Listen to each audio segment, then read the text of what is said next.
What's up everybody, welcome back to the channel. In this video I'm going to show you guys how to download the OBS Studio in the Windows.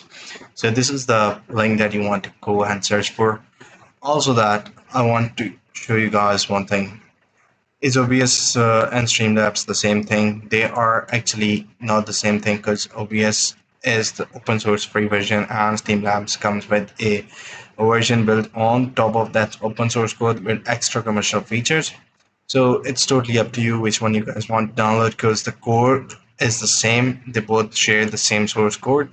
So there won't be any difference and they won't able to differentiate between whether you're running an OBS Studio or a Streamlabs. So this is the link I'll provide in the, I will provide the link in the description so you guys can check it out. Just click on downloader, installer, and it will show up like this. And once you click on that, you just have to open it up as I'm already making this video using the OBS Studio, so it won't install. It will show this error, but this is how you guys can download it. Once downloaded, I'll show you guys the way in another separate video how to set it up. So that's pretty much it for the video. See you in the next one. Take care. Bye bye.